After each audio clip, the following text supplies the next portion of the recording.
The story begins in a quiet room in the city of Shanghai. Mei Wei, the green-haired woman Zhang Wangshan, nurses her newborn son and tells baby Qinchin with a smile how lucky he is to just eat and sleep. Yet she spends sleepless nights, thinking it's worth it if he grows up healthy. What he doesn't know is that this baby is no ordinary one. He reincarnated with memories of his past life. She notices while breastfeeding that his brain isn't fully developed. A blue game-style status screen appears before his eyes, identifying him as Lin Zichen. Day 33 biological level, ordinary first tier. He realizes he possesses a superior talent for cheating. At 3 months old, Lin Zichen is lying in his crib while his parents, Zhang Wanshan and Lin Yanshan, watch over him. His father says the baby is physically gifted, predicting he'll be a powerful gene fuser or at least a cyberhuman. Lin Zichen kicks. The system announces he's kicked 10,000 times, and grants him the ability to use and upgrade biological traits. With this talent, he can train any part of his body to gain infinite strength within carbon-based limits. He feels his power increasing and imagines superheroes, thinking his father meant gene fusers and cyberhumans. At 4 months old, Lin Zichen learned to sit and crawl. Not to scare his family with his rapid growth, he only practices at night crawling. It earns you points from the system every time. A month later, at 5 months old, he learns to walk. By 6 months, he can sit and crawl in front of his parents. It doesn't look weird. While watching TV, the news reports abnormal monsters. It tells how gen fusers and cyborgs joined forces to destroy them. Lin Zichen understands for the first time that this world is very different from before. This planet has mutated, giving rise to abnormal monsters, terrifying creatures.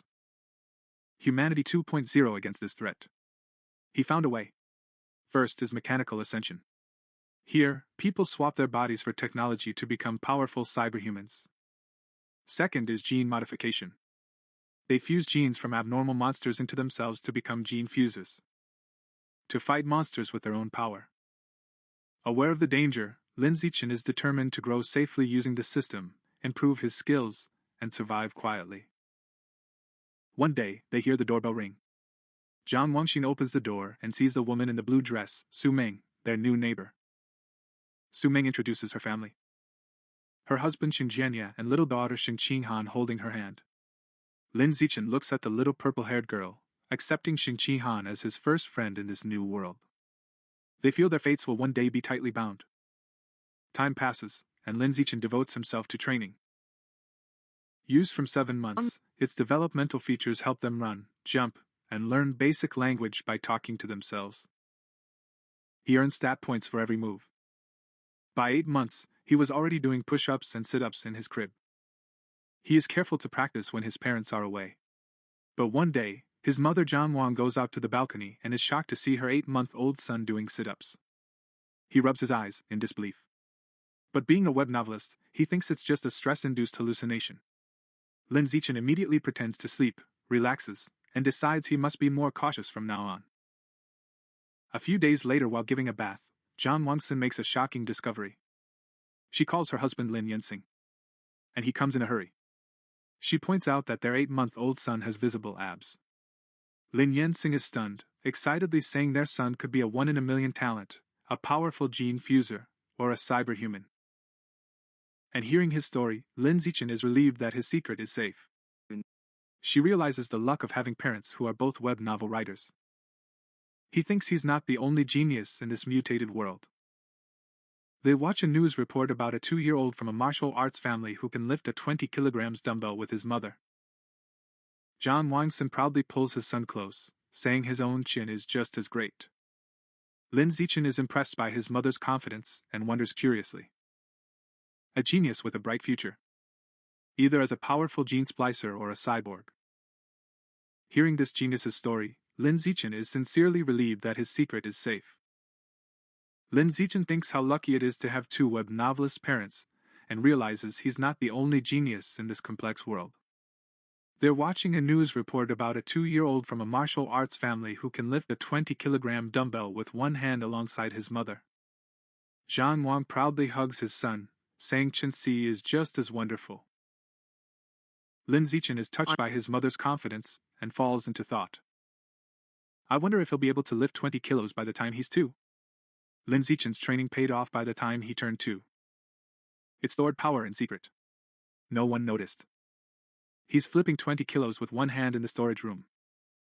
He cuts his workout short when his mother calls out, hearing that Han, or Shen King Han, has come to see us. Flinching, he puts the weight down and opens the door. Now, 2-year-old Shen King Han has brought a sweet tart to him. Lin Zichen. He's thinking to himself. Since their mental ages differ, their games aren't typical kid stuff. Han is a typical baby, but he tries to get stronger at every opportunity. He's found a rather unique way to spend time with her. Because Han loves to stick around, it's perfect for him. It's like a weighted vest. But there's one problem. When Han pees on himself again, he starts crying as soon as he feels the warmth. And just like that, the nightmare is back. Another year goes by. At age 3, Lin Zichen's power explodes. He can lift 40 kilos with one hand while watching TV. There's a 4-year-old genius on the screen. They're making it news just because he lifts 30-kilo dumbbells. Lin Zichen happily thinks that his own power is greater. Despite his progress, the system still shows him as an ordinary level 1 biological. He wonders what's needed for the second level. With these questions, she's heading out for the first time. It's incredible out there. A futuristic cityscape filled with beast men and cybernetic creatures. He thinks they must be gene fusions and cyborgs. His mother and neighbors are heading to the library, accompanied by Shumang and Shen Han. Because his parents had forbidden him from using electronic devices. Books are his greatest source of knowledge. The librarian guides him to children's books, but Lin Zichen heads toward the advanced encyclopedias. Anxious Shen Han follows him. Mothers watch in astonishment. Xiaoming asks why you like books like these. Zhang Wangshan guesses that this isn't even genetic. Lin Zichen was buried in books while Shen Han offered a cookie.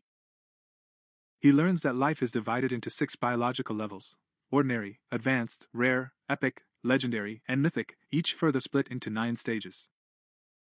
He realizes ordinary people like his parents are at the very bottom, just level 1s, whose lives aren't worth as much as an ant next to higher beings. This information fires Lin Zichen up. He must speed up his training but keep his secret. The system is notifying him of a new task. Read 100 million characters in exchange for the root of celestial wisdom. It accepts with joy for both mind and body. For a year, Lin Zichen splits his time between training and voracious reading. Therefore, starting preschool with Shen Han. Hand in hand with their teacher, Ms. Zhang Mei. His efforts pay off, and he quickly reaches ordinary Tier 2 power. Physical performance is massive. He lifts 80 kilos with one hand, leaps 1.2 meters high, and runs 100 meters in under 11 seconds. An extraordinary stat even for adults, and legendary for kindergartners. One day, the children surround the crying Shen, mocking him for wetting his pants. Seeing his friends suffering, he steps in immediately. He jumps at the bullies dramatically, making a terrifying threat. If anyone ever bullies Han again, I'll pee in their bed every single day. The childish but eerie threat is working. Bullies break into tears and vow never to return to preschool. Shen gazes at the protector of Han in admiration. This move wins him the title of Kindergarten King and unlocks new missions. He's so glad he can handle multiple tasks at the same time. 6 months later, he completes his reading task, having read 100 million characters. The root of celestial wisdom gains, granting perfect memory and superhuman learning ability. Time flies. As they approach age 7, they're taking their kindergarten graduation photos. He doesn't stay idle even on vacation. He's now strong enough to work with a 200 kilograms barbell. His skills reach new heights during the holidays. It can jump 2 meters high, breaks the 8-second barrier for 100 meters, and runs it in 7.98 seconds. His mind sharpened by his new superpower. He's already finished most of the elementary school curriculum. His new life began at Guns Elementary because he memorized advanced subjects on his own. Academic competitions were so basic, it was like child's play. In the National Primary School Academic Competition, he aced it to unlock the first-place title as fast as possible. When he had spare time, he'd give Shen Han private lessons. She wasn't talented, but she was a hard worker. Thanks to him, her grades soared. After one semester, He was second in class, though Lin Zixuan naturally took first. To speed up his mission, he also joined the school's sports competitions and shattered every record. Just as he was happy that school life was so ordinary and predictable, a transfer student appeared, and the teacher introduced the newcomer. The girl named Bai Shuai with long, silver-blue hair. Lin Zixuan realized at once, this was not normal. Standing by the door, he caught a strange, non-human aura. While Bai Shuai looked for a seat, the other students watched curiously. Chen Qinghan approached him. He whispered to Lin Zixuan, whom he called Xiaoqin. Bai Shuai's hair is as beautiful as winter snowflakes. But Lin Zixuan wasn't interested in such aesthetic Madoka. When Bai Shuai sat down, he couldn't stop thinking about that strange, inhuman aura. He wondered if it was the gene fuser or one of their descendants. Days passed, and Bai Shuai remained mysterious. He didn't talk to anyone. As soon as class ended, he'd put his head on the desk and wouldn't move. He wouldn't even go to the bathroom. At first everyone was curious. They even took photos of him while he slept.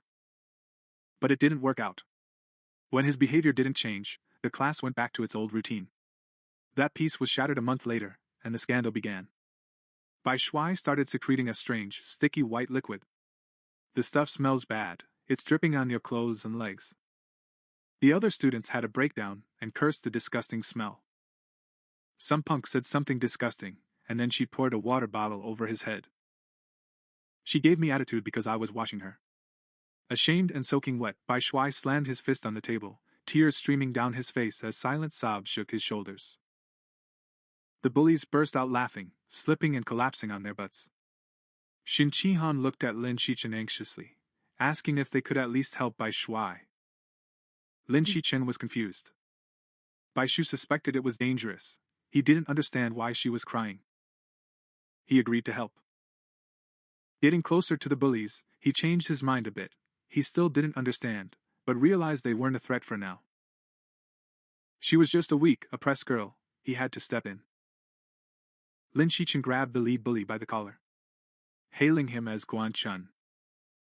With a mean look, the man ordered the girl to wipe the spilled water off the table. Guan Chun was speechless with fear, muttering that he would clean it up right away. The other bully realized it too, but it's too late now. Lin Shichen was a school legend, a king in both academics and fighting. Even sixth graders wouldn't struggle with that. They stopped talking and started wiping blindly. After clearing the table, Lin Shichen glanced around and ordered everyone to apologize immediately. The sweating bullies slipped, lined up at once, bowed their heads and promised with regret that they won't mess with Bai Shuai again. After the bullies left, Bai Shuai looked up with eyes still filled with tears. He sincerely thanked Lin Shichen and Xin Khan. Xin Khan touched his shoulder to comfort him.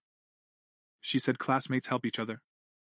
From that day on, Xin Khan set out to befriend the silent white-haired girl, dragging Lin Shichen along with him. The three of them started hanging out in their free time. Xin Khan is very kind, always sharing the tastiest snacks with Bai Shuai. The first time Xin Khan offered him food, Bai Shuai hesitated. He looked at them and asked, "Aren't you disgusted because I smell?" He said he'd been excluded by everyone since he was a child. When someone's nice, it feels unreal, like he's wondering if it's a dream. When Bai Shuai looks up in surprise, Xin Khan tells him in a firm voice, "This is not a dream." Xin Khan smiles slightly and says, "I know what you've been through, so I could never be disgusted by you." If Bai Shuai is willing, he declares they will be friends forever. A bit weary, he includes Lin Shichen in this remark. Overcome with emotion, Bai Shuai hugs Xin Khan tightly. With tears of gratitude streaming down her cheeks, she thanks them for their kindness. After coming to her senses, she says she wants to give them a gift. He holds out a necklace with a pair of monster fangs, explaining it was a birthday gift from his mother. She gives them the necklace, hoping it will be a symbol of their friendship. Xin Khan eagerly agrees, and the three children gather in the schoolyard at sunset, joyfully declaring they'll be friends forever. But before their newly formed friendship could strengthen, something unexpected happens. One day, Xin Khan is shocked to find out Bai Shuai has left school. Lin Zichen confirms this, because he saw him filling out his discharge papers. It takes back to the moment he watches from the principal's door. Bai saw Shuai with a manager and a big, scary guy with cybernetic arms. The manager assured the man that Bai Shuai's documents were complete and his information would be kept confidential. This encounter reinforced Lin Zichen's suspicion that Bai Shuai's identity was not simple. Since that day, Bai Shuai has never seen him again and keeps wondering about him, but what really catches his attention is what happens next. After a while, Lin Zichen is giving his mother, Zhang Wang Xian, a shoulder massage at home. Her mother sighs with relief, saying the massage is perfect after a long day of writing. Lin Zichen is amazed as he recalls the professional massage techniques he learned through the wisdom route. He realizes it's useful. Quiet evenings are interrupted by big news. The news tells the unforgettable success of Kyoto Great God. Despite being only 10 years old, he has successfully fused with aberrant monster genes. And now, he can lift a 500-kilogram rock with just one hand. Lin Zichen recognizes the boy and realizes his opponent has already begun gene fusion. His father, Lin Yensing, complains that Kyoto Daisy is always on TV. They ask if people are trying to make them a social media star. Their parents talk. Lin Yensing says the boy is from a 1,000-year-old martial family with advanced gene fusion technology. Zhang Wang Xian argues it's wrong to use a child as a lab rat. Her husband says family interests come first in such a family, and gets a sarcastic, "You know everything," response from his wife. While his parents argue, Lin Zichen is lost in thought. He remembers the genius could lift 100 kilograms before integrating. Now it can lift 500 kilograms, a 5-fold increase. In contrast, when Lin Zichen was only 8 years old, he could lift 300 kilograms with one hand without gene fusion. As a result, he asserts with a confident fist that his potential is much greater. His self-confidence is through the roof, but this feeling won't last long. The next piece of news will teach him the meaning of fear. The live broadcast shows a city in a neighboring country completely destroyed by a massive explosion. The news says the attack was carried out by giant aberrant rats. On screen, horrific monster rats swarm over ruins as they grab a screaming woman with giant jaws and savage her. The news continues, stating the heretics are responsible for the aberrant rat attack, acting as instigators from the shadows. An official from disaster-stricken Sakura requests international aid at a press conference, revealing the deviants are a mysterious cult manipulating animals. Watching the news, Lin Zichen learns the cult is a traitorous anti-human group working for aberrant monsters. She feels lucky to be born in a strong, stable country, giving her a safe place to grow stronger. While waiting in silence, shocking sounds from outside interrupt her thoughts. He runs to the window, pulls back the curtain, and sees a massive fleet of armed cyborgs flying through the night sky. He wonders why so many were assigned and hopes nothing is wrong. The next morning everything seems to be normal. Lin Zichen waits for Shen Xinghan, who apologized for being late. When he gets close, he notices something is wrong. The monster tooth necklace Bai Shuai gave her is now on Shen Xinghan's neck, glowing a stupid blue. He realizes the tooth belongs to an abnormal creature and that the inhuman aura he just felt came from it. The glow fades instantly, and they don't really care. But between the cyborgs and DNS response, Lin Zichen feels something is coming close. On the way to school, a tall redhead in a black dress leans against a lamppost, watching them. He teases them about how sweet they are, then walks right up to them and asks, "Are you guys brothers?" Shen Xinghan proudly corrects him, saying they're childhood friends. The woman smiles with a sigh. They say they wish they had a childhood friend too, but then their facial expression suddenly darkens. He leans in, eyes glowing, and asks, "Why are you going to school alone? Where are your parents?" As Shen Xinghan begins to reply, Lindsay takes his hand and cuts him off. He pulls her along, saying they'll be late, and she's left behind. Once they're away, Lindsay snaps at Shen Xinghan. "It says don't talk to strangers." Shen nods in agreement. After school, Lin Zichen leads them through a deserted alleyway. Shen Xinghan is terrified, saying, "What is this? This is so creepy." Lin Zichen reporting, "This is a demolition zone, everyone's already moved out." That noise happens while moving. They run into that red-haired woman from this morning. He greets me saying, "So school's finally over, huh?" There's a big guy with her name Shin, and she's calling out to him because the kids are here. Lin Zichen is on edge. She took a different path, but the woman followed them. The woman is trying to lure them in with a soft, cute voice, offering treats and stuff.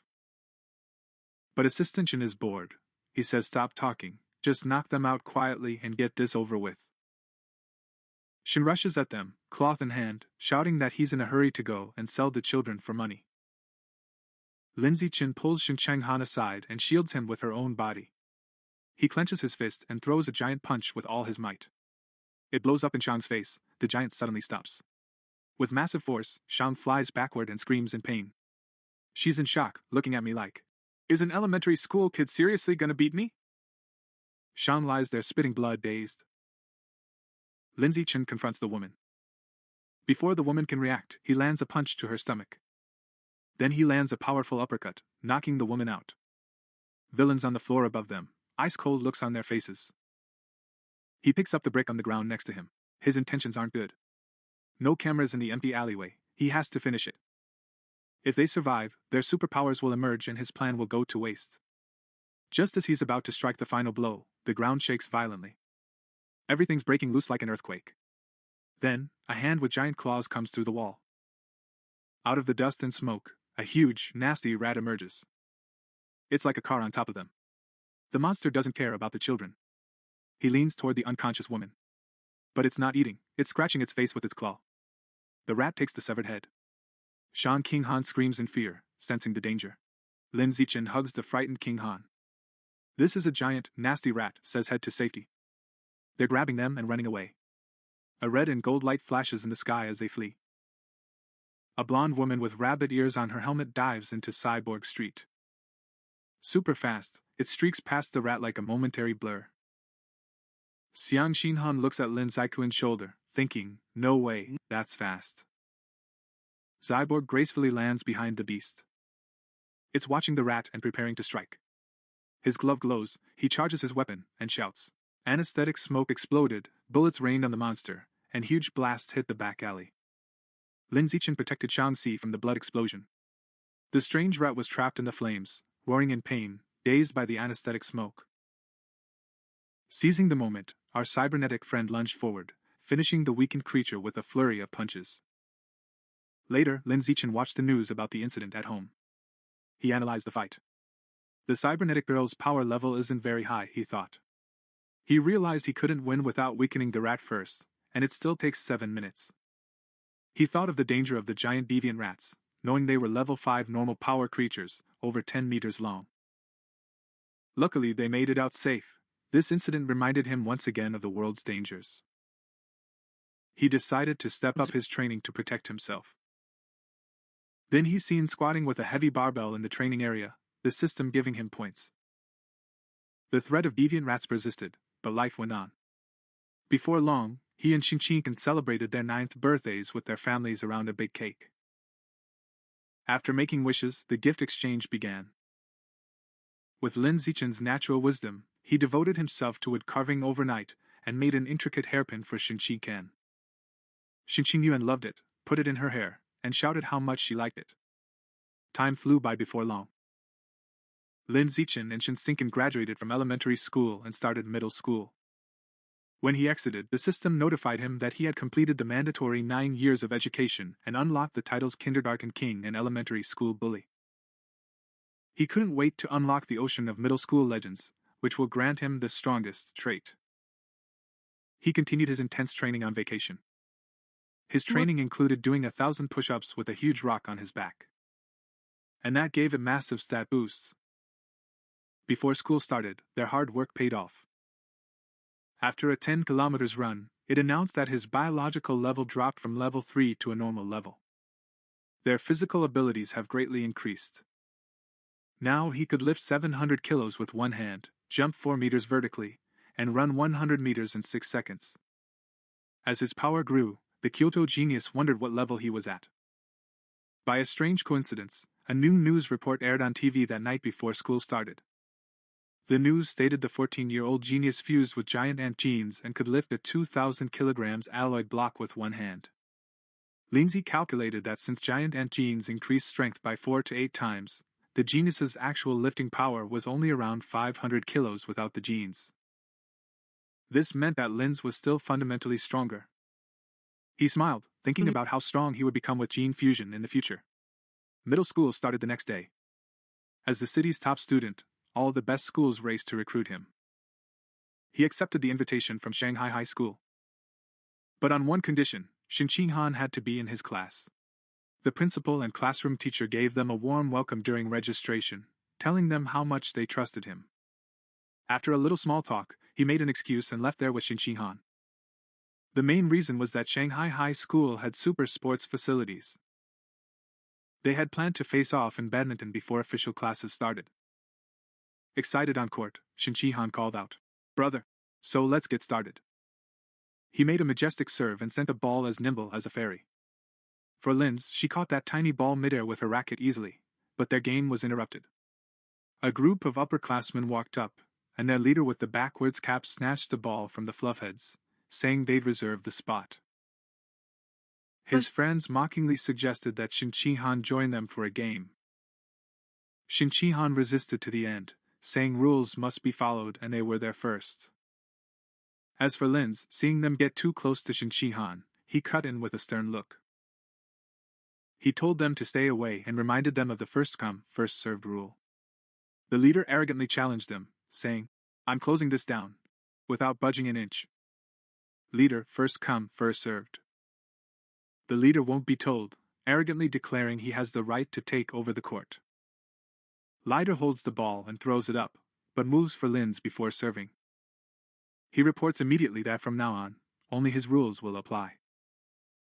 With a burst of power, he leaps and strikes the shuttlecock with incredible force. The ball clears the court like a rocket. Like white lightning, it's so fast the leader doesn't even have time to react. The impact breaks his racket and sends his hat flying. The upper classes are in shock, sweating and trembling. They suspect Linz is either human or a gene mixer. One adds fearfully that if the hit had been slightly different, their boss's head would have been blown off. The completely intimidated upper classes are bowing with a deep apology. They're signaling that they understand the rules for Linz and will withdraw immediately. Then they just dart off. Maybe because word got out, no one dared mess with Linz or Shin Anna again. The new school was just bigger and better equipped, but academic life was pretty much the same. It was way too early for Linz. He had already finished the middle school curriculum anyway. Just out of boredom in class. He was reading fun books. At night after sports, it really sharpens the mind. He was learning new skills online. He's into fast cooking, photography, driving, swimming, and various sports.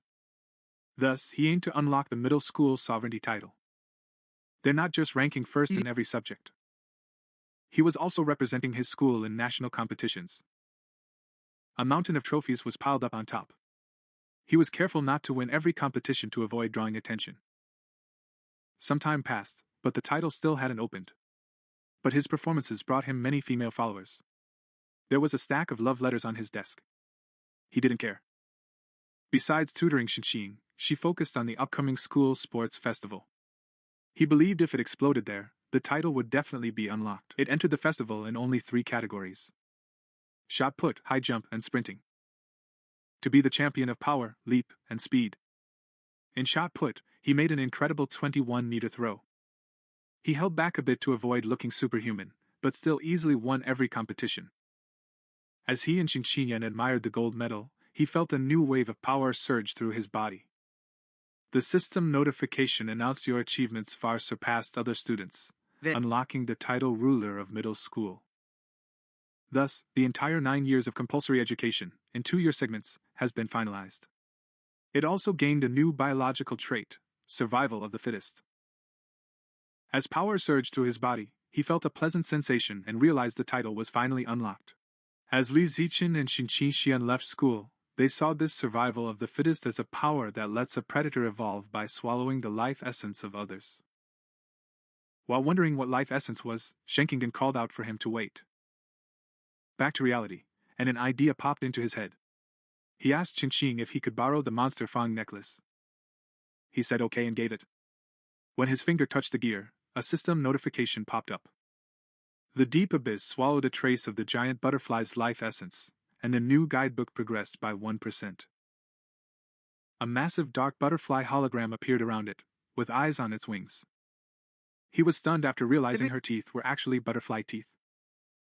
That night, he searched online for more info on the giant deep abyss butterfly. To their surprise, the search yielded no results. He realized he had to study this strange monster on his own. Remembering the pair of tusks Mr. Shuai gave them, he rummaged through his bag and found the second one. He grabbed the second bite plate and drained its power again. The system confirmed you absorbed a second life essence trace. But the progress in the guidebook only went up to 2%. He looked at the gear in disappointment. It was clear there wasn't much life essence left in it. Darren concluded he had to find another way to unlock the giant butterfly's full power. The next day after school, to speed up his training and ensure a quick escape from any weird monsters, Linziken started biking Schenkingen to and from school every day. A man is calling out to her. Second stands there in his tracksuit. He introduces himself as Gu, the school's fight team coach. Actually, he's kind of a cool but slightly obsessive big brother type. Coach Gu is praising Linziken's highest-octane sports achievement in school history. Their eyes are shining from the hype. Go on, he's officially inviting you to the team. It stays between us. He claims his athletic talent is far superior to his grades. He says that while saying yes, you might have to buy dollars. But first, get to know the team, then decide. He speaks so fast and with such passion that before Linziken can even say no, the coach waves and just leaves. He took the reins and just left. Coach says the fight team is in gym room C. He's expecting you tomorrow if you're available. As the sun sets, Linziken, ready to test his new talent in his room, snaps his fingers and crushes a cockroach and a mosquito he found. But he opens up dead bugs to study them. No power surge.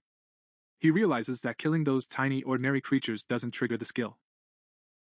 Only powerful or interesting creatures carry enough life energy. It needs to eat this so it can evolve. To test his theory, Shin decides to go to the supermarket selling monster meat with Shinkan. They're riding bikes toward the city from behind. They quickly arrive at a massive multi-story supermarket. Walking through the aisles, Linziken sees plenty of monster meat, but it's all packaged. He knows you can't test meat without touching it. Just as he's about to get angry, he hears an ad for freshly butchered monster meat. At a stall labeled fresh monster meat, unpackaged and safe to eat, a butcher carves up large slabs of meat. Before the confused Shunka tells Zinkana to wait, he runs off, saying he'll check the meat, trying to prove his theory with a storm of emotions. He touches the freshly cut meat with his hand. Upon contact, a powerful surge of purple energy fills you.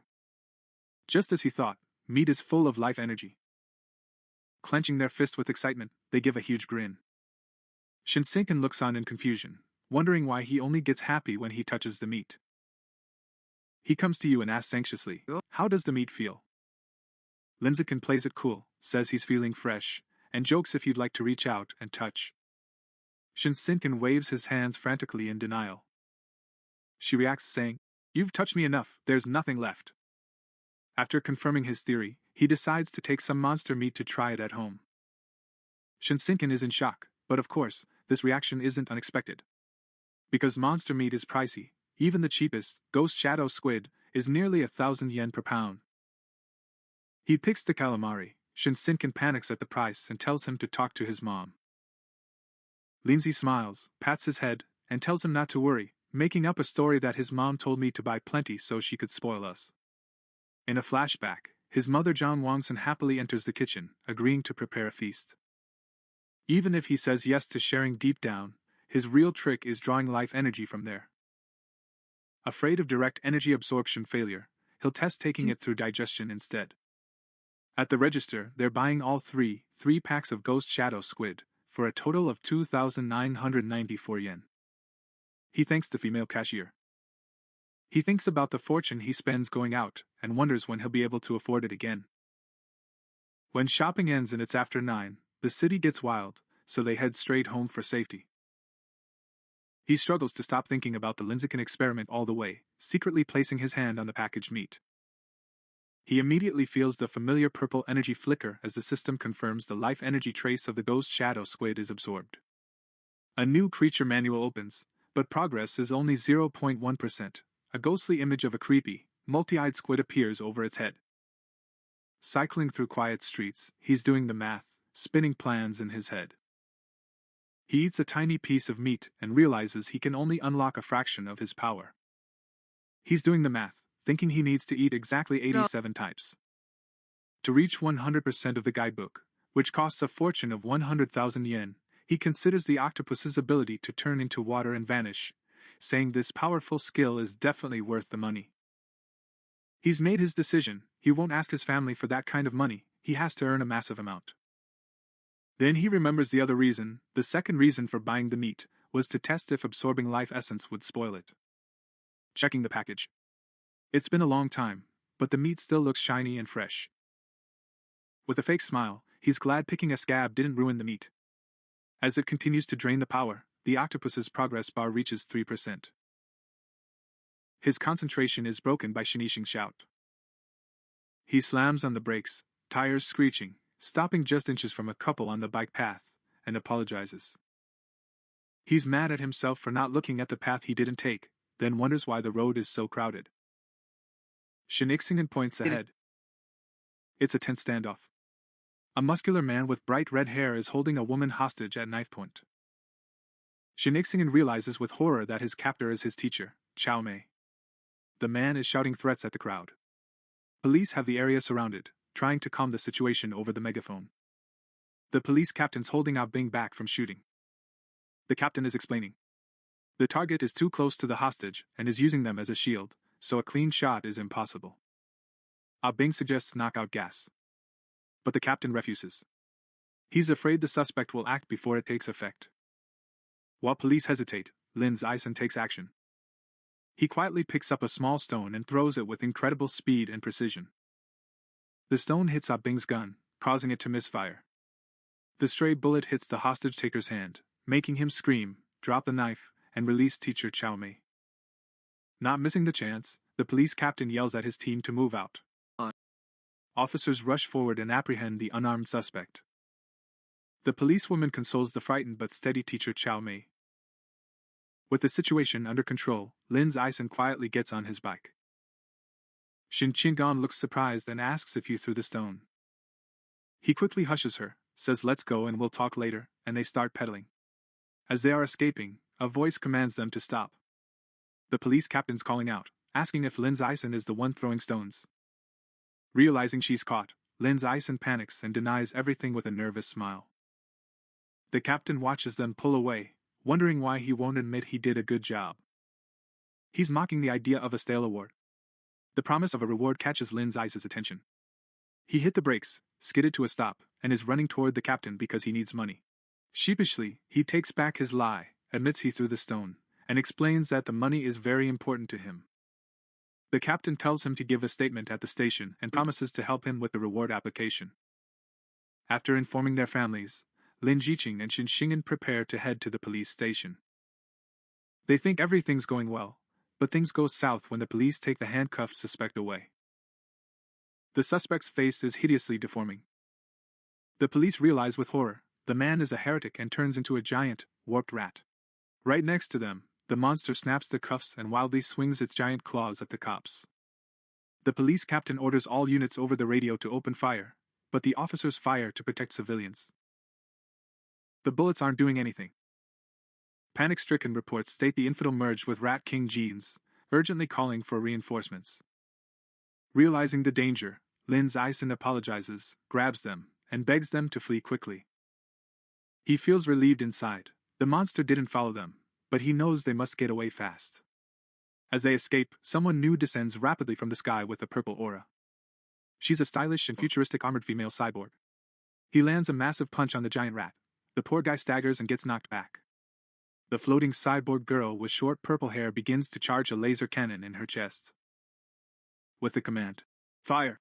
he launches a purple energy blast from his chest, obliterating the mutant rat instantly in a magnificent surge of power.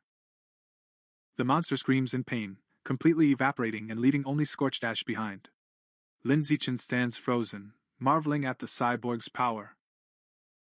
Once the danger passes, teacher Chow Mei and Shinshingon sigh with relief. Lin Zichen, meanwhile, is working on his bike. Luckily that blast missed his monster engine, because that scene would have been a financial disaster. Just as the tension eases, it suddenly hits him. He looks in the basket, and the expensive ghost shadow squid meat is spoiled, smelling terrible. The theory he built initially was right. When the essence of life is drained, the flesh rots, but with a delay. Holding a limp tentacle, he realizes he needs an excuse and says the fight was over a dead heretic.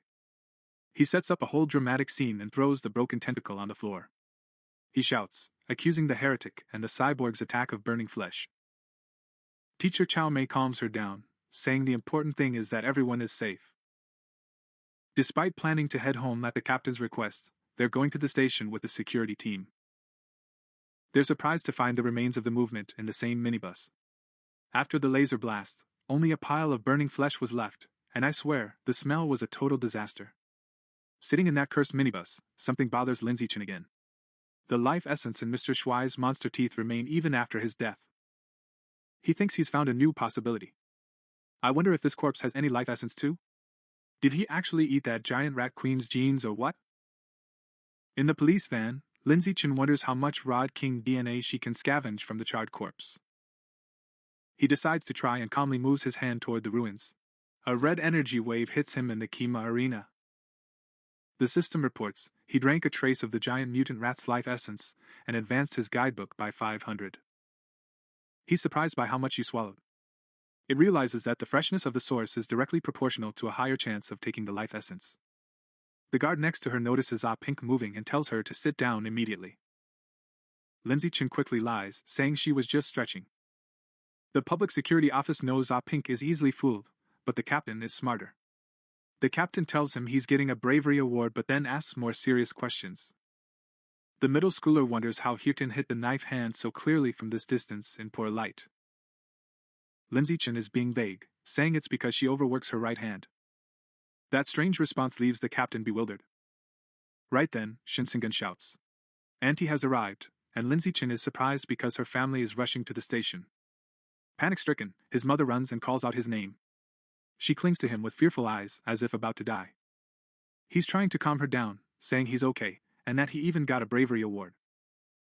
Hugging him, she makes him promise that he'll hide first at any sign of danger. With tears in her eyes, she says her only wish is for him to grow up safe and sound. Lindsay Chen, on the surface, is touched by her mother's heartfelt concern. He always reassures his mother he'll keep himself safe whenever they go out. The police captain watches them, reflecting on the young man's strange abilities. As they leave, Lindsay Chen hears two female officers talking about the case. One says perverts have become utterly shameless, while another explains he's a literature student at Hirten Guangyuan University, brainwashed by the rat god cult. One cop curses the cult, while the other says they need to root out the real problem. The name of the self-appointed Mouse King immediately catches Lindsay Cunan's interest on the car ride home. He starts researching the cult of the mouse god on his phone. He's amazed, tons of information appear before him. The cult's main base is in Shanghai, and most of its members are outcasts. He finds info like crazy. The Rat King is trying to evolve into a higher life form, and forces his followers to collect evolution materials. And this brings a terrible question to mind. I wonder if the Rat King is a perverse creature that gained its own consciousness? His thoughts are interrupted by a glance at the window. He sees a giant, cat-sized rat on the sidewalk. For a moment, he wonders if this is connected to the Mouse King. But he immediately dismisses this idea. In the South, cat-sized rats are pretty normal, he says to himself. After shaking that thought off, he notices how quiet Shin Jiangan is. He looks beside him, restless, his knees held tightly together, realizing instantly what's going on. She remembers that since he was little, he couldn't hold his urine when he was nervous or scared. Even if this source of shame haunted him, Lindsay can always sense the hidden power within this strange reaction. When they arrive home, Lindsay Chen's mother, Zhong Wangxin, is shocked that nearly 3,000 yen worth of animal meat is gone. Lindsay Chen quickly makes up an excuse. He says she must have dropped it while running away in a panic. His mother prioritizes his safety, saying the meat doesn't matter, and the most important thing is that he's safe and sound. Lin Zichen breathes a deep sigh of relief, glad he fooled his mother. But his father Lin Yensing is more stubborn, announcing he'll go back to search for the expensive meat. He brags about being a former minimum wage worker, shouting that he's a tough guy. Lin Zichen's trying to stop it, saying it's dangerous and the meat's already spoiled.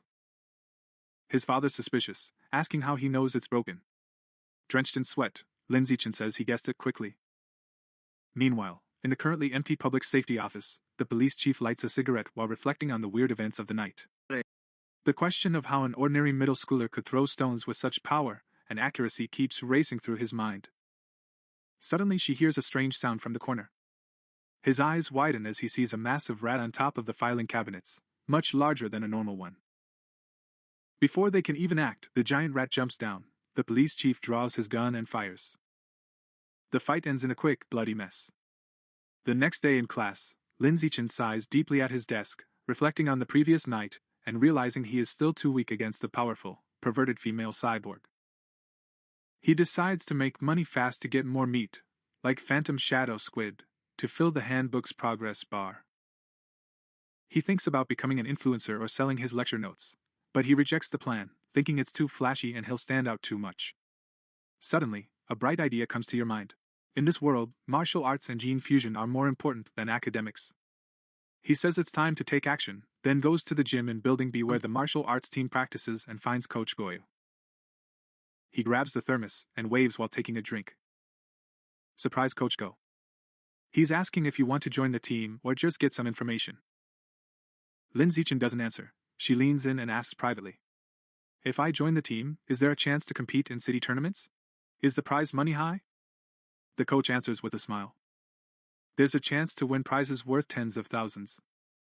After addressing the coach's primary concern, Lin Zichen shakes his hand and announces he's joining the team today.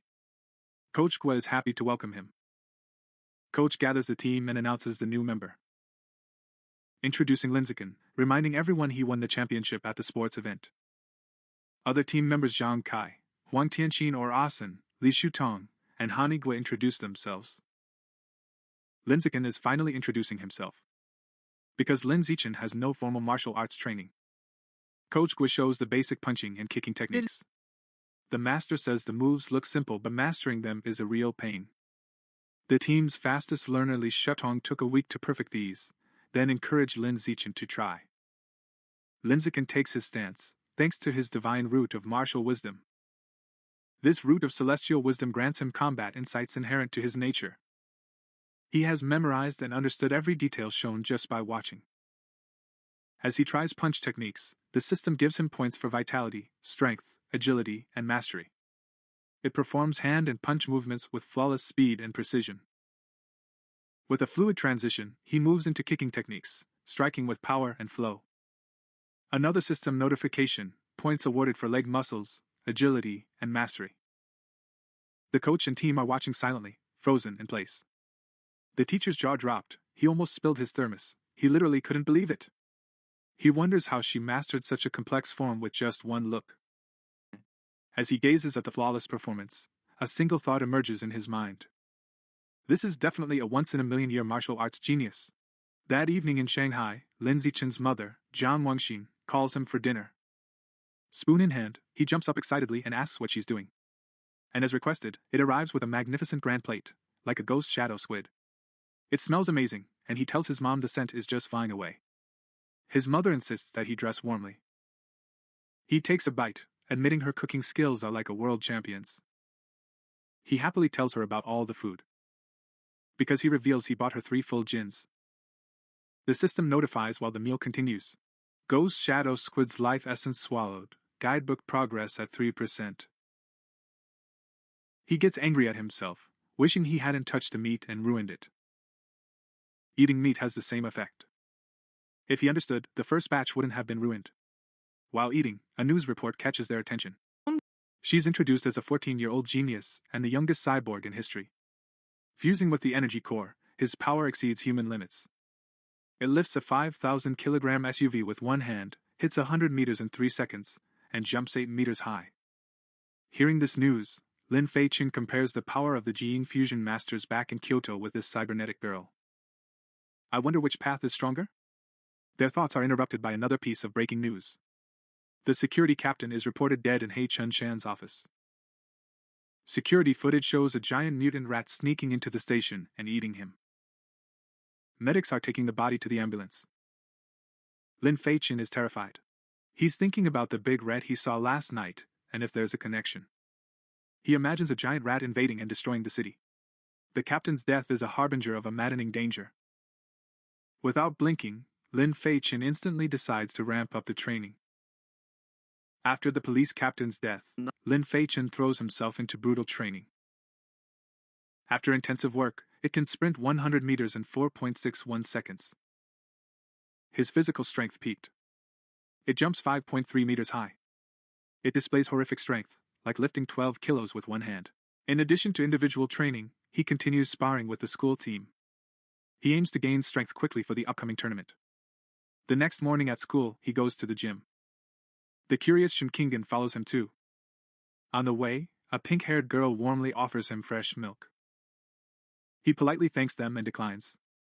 Shun and Kinganla continue walking. The girl freezes there in shock. Watching this scene from afar is his humorous companion, John Kai. He clenches his fist in anger. He's secretly upset that the guy who beat him in the sports event rejected the girl's gift. When she can't take it anymore, she runs and cuts them off. He's snapping at Linzakin. He's being scolded for his bad manners and what he did to the girl. Even though Linzakin calmly says she has a milk allergy, John Kai doesn't believe her and mocks her for lying.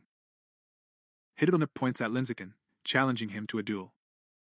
Here are the conditions. If he loses, he'll leave Linzakini alone for good. But if Linzakin loses, he scolds her for her bad attitude and for hurting the girl's feelings. When Linzakin calmly explains her milk allergy, John Kai refuses to believe it and labels her a liar. Losing his mind, John Kai wags his finger at Linzakin and challenges him to a fight. Sets the conditions. If he loses, he'll leave Linzakini alone for good. But if Linzakin loses, that guy's drinking the whole bottle of milk. The challenge was just issued and a notification popped up. A new achievement mission has been cleared. Beat 1,000 different opponents in official matches, and just apply the genetic rules of survival. A sly grin instantly spread across Linzik's face. This is the exact opportunity he's been waiting for. With a scary purple aura dancing around his head, he accepts the challenge, the fire of anticipation burning in his eyes, saying yes to the showdown. News of the duel spread quickly across the school. 2 students already decided to run over and watch with excitement. If you're curious about what happens next in the story, don't forget to subscribe to the channel. You can support me by liking the video and leaving a comment. See you in the next episode.